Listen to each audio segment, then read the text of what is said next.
Good evening, Botoligans. Kembali lagi ke Bola Total Weekly episode 14.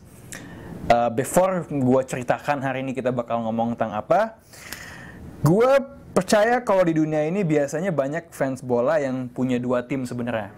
Tim kesayangan mereka sama tim yang mereka kagumin. Nah, biasanya yang kedua tuh nggak terlalu jago-jago banget. Ya, kayak misalnya lo mungkin di Liga Jerman sang Dortmund ya, lumayan jago. Di Liga Inggris Southampton, Swansea. I mean, do you have a second team, Bang?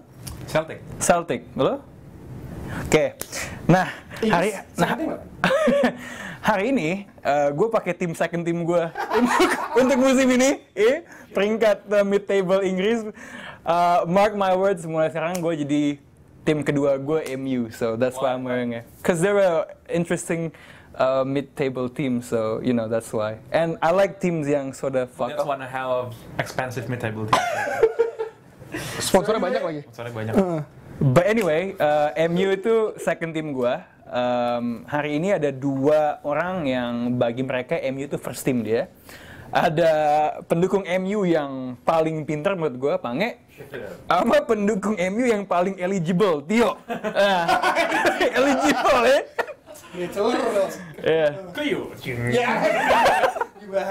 So anyway, emang sih sebenarnya kemarin tuh ada pertandingan yang lumayan seru di liga lain gitu, kayak Roma sama Fiorentina.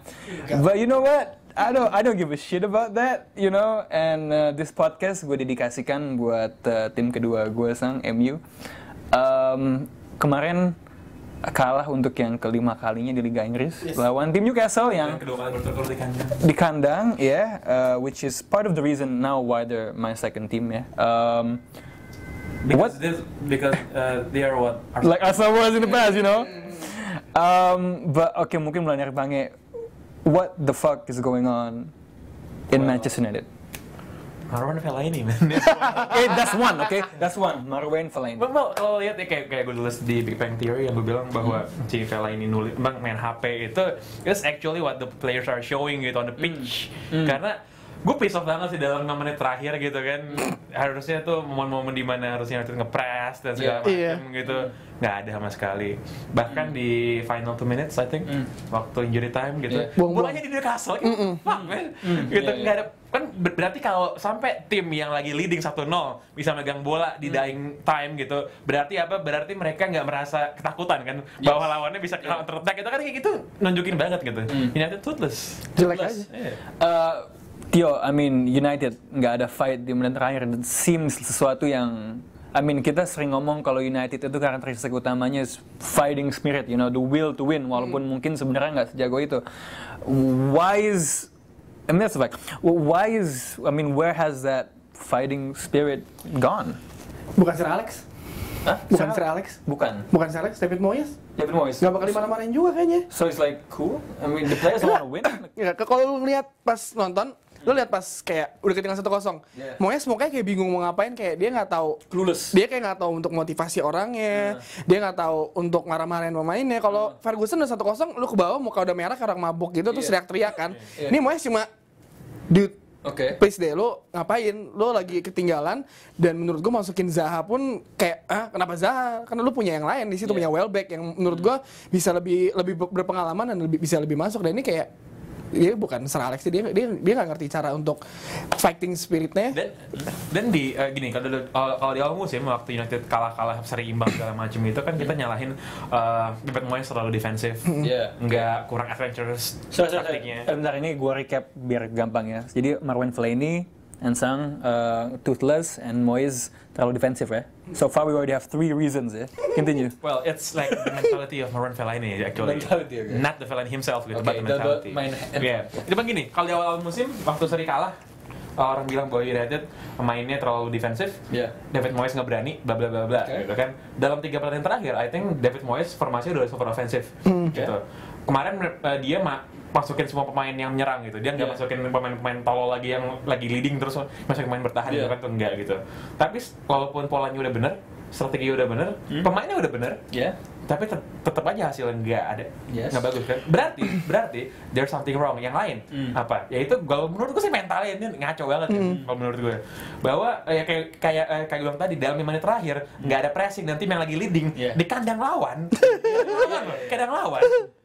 bisa dengan seenaknya megang bola, ngoper-ngoper, itu gila. Dan yang paling penting sebelum pertandingan lawan United, Newcastle dibantai 3-0 sama Swansea. Bisa menang 1-0 apa?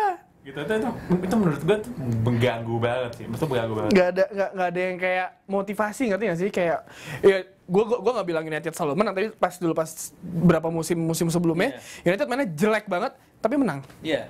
Jelek tapi menang. It's all about mental. Iya, it's all about mental kan kayak tapi gue buat gue it's sort of hard to believe ya.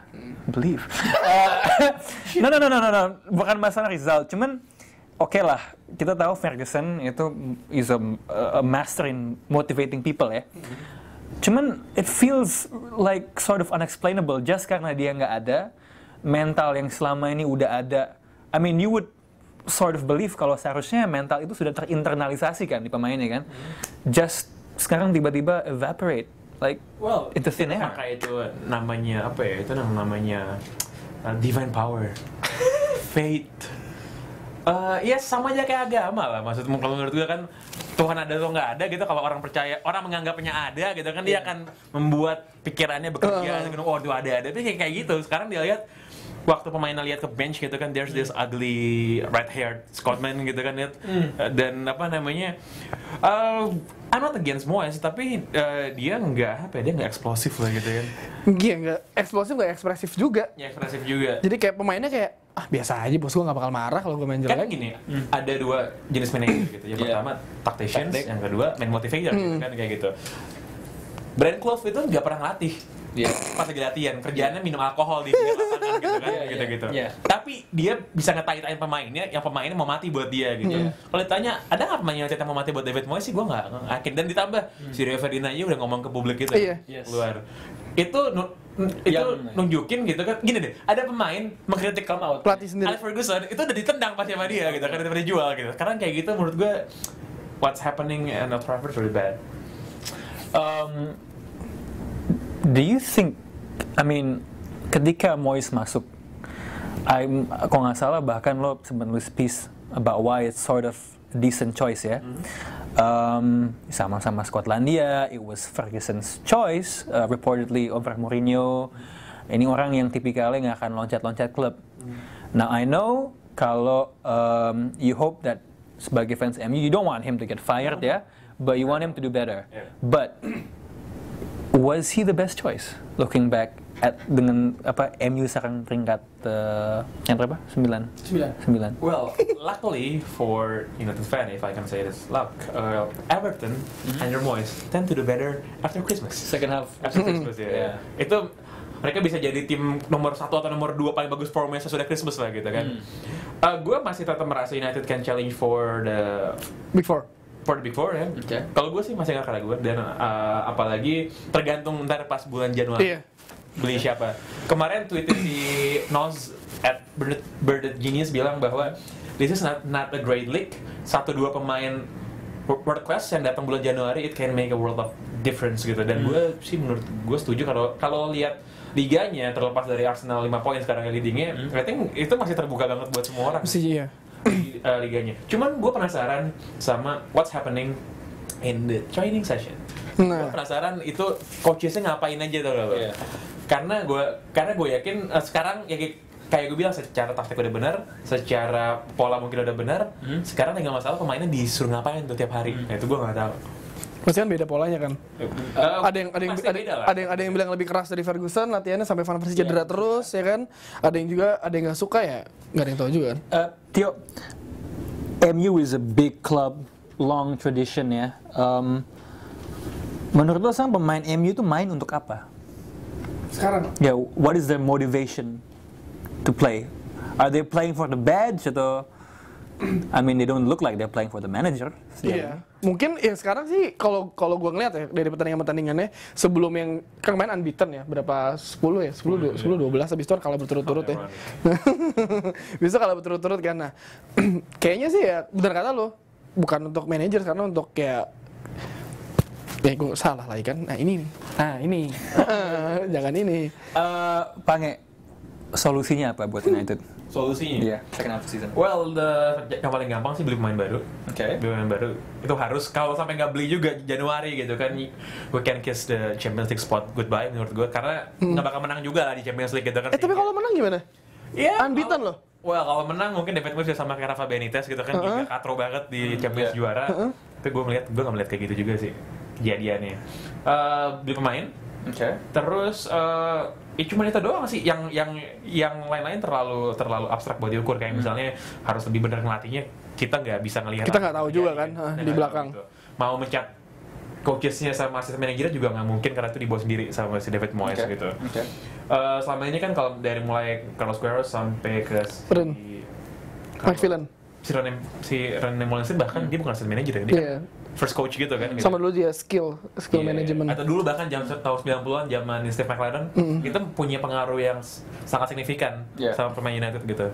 Si Steve Brown bahkan kalau lihat mukanya dia ini like kayak kasus 7-Eleven di Amerika atau kalian muka-mukanya kayak gitu. Kayak main film-film gitu, yang film hooligan. Lu kalau pakai tracksuit itu cocok tuh dia. Dan yang seru adalah kalau lihat bekas timnya David Moyes, Everton, they're flying high with Roberto Martinez. Dan mereka sama sekali nggak kehilangan bekas pelatihnya, sama sekali nggak kehilangan Fellaini, yang musim lalu sangat sentral banget perannya bagi Everton. Dan kemarin ada yang bilang, lo tau ini nggak sih si James Corbett, ada wartawan Inggris, dia sering nulis soal Indonesia, tapi dia fans Everton, dia tinggal di Inggris, jadi dia fans Everton.